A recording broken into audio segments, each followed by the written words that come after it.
Hello ladies and gentlemen, today we're going to be dealing with volume when the length, width, and height are algebraic expressions. When we multiply three things, we usually take them two at a time. So the first thing that we're going to do is we're going to pick two of our dimensions. Notice we have three dimensions. We can call this the length, we can call this the width, we can call this one the height.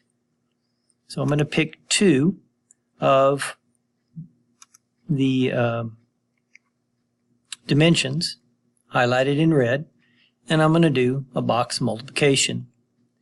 So from previous lessons, we know that we take a term from one binomial and multiply it by a term of the other, doing four multiplications. So as I do this, I'll multiply 0.5x times 4x and get to x squared. X times x is x squared. 0.5 times 4 is 2. If you need your calculator to multiply the coefficients, go ahead and do that. And I continue doing four multiplications total. 0.5 times negative 3, a positive times a negative is a negative. 1.5. And the x is also a factor. Don't leave that x out. Then I do the 4 times 5 times x is 20x. And finally, my 5 times negative 3 is negative 15. When I combine like terms, and you notice along this diagonal here, they're both in blue, Carolina blue, we're going to have like terms, so we're going to actually combine these. And when we do, 20x minus 1.5x is a positive 18.5x. I still have my quadratic term, and I have my constant on either side of my linear term. So, we will now have a trinomial. We need to write this trinomial down because we still need to multiply it by the third dimension.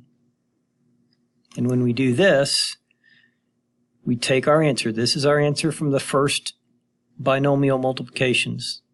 We're going to multiply it by the one we haven't used yet, which is the 0.6x times 2. So this is a 2 by 3 box multiplication.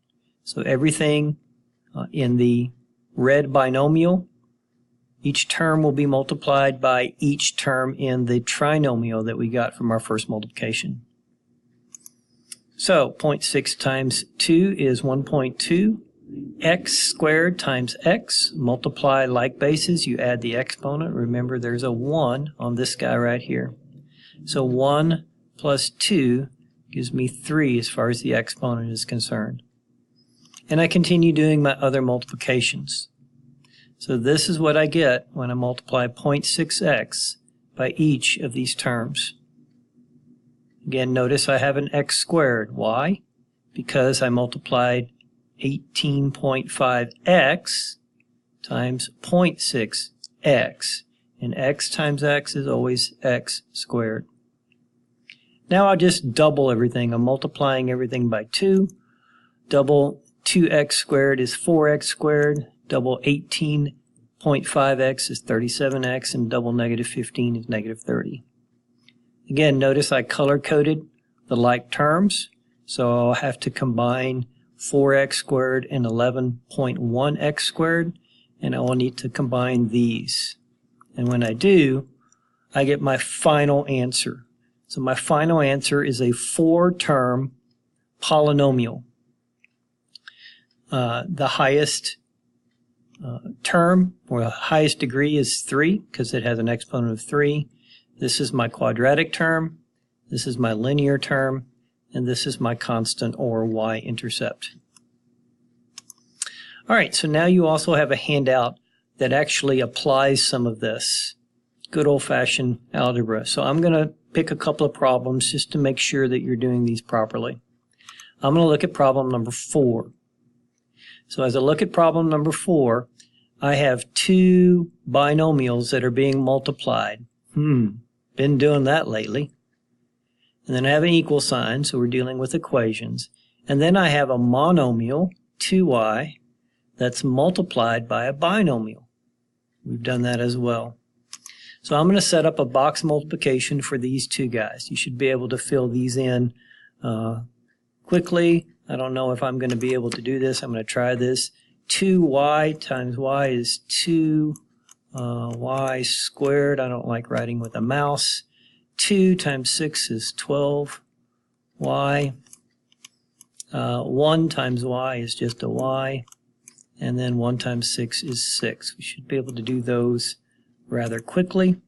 And so whenever I do that, oh, it went away. Bummer. I get 2y squared plus 13y, because I had to combine my linear terms, then plus 6. So I do a box multiplication on the left. Now I need to do a box multiplication on the right. But it's not a 2 by 2 multiplication like it was over here. This is a monomial times a binomial. So all I got to do here is 2y times y is 2y squared. I want to write this down before I click to the next slide. 2y times 4 is 8y. Again, I don't like writing with a mouse. It's stupid. But what we're going to do now is we are going to write that down. Notice this is what I got when I did my box multiplication, the 2y squared plus 13y plus 6. And over here, this is what I got when I multiplied 2y times y plus 4. I got my 2y squared plus 8y. Now, this plus 81 was not part of the multiplication. Okay, so it's just a monomial times a binomial. It's not a trinomial. The 81 would have to be in the parentheses in order to be a part of this multiplication.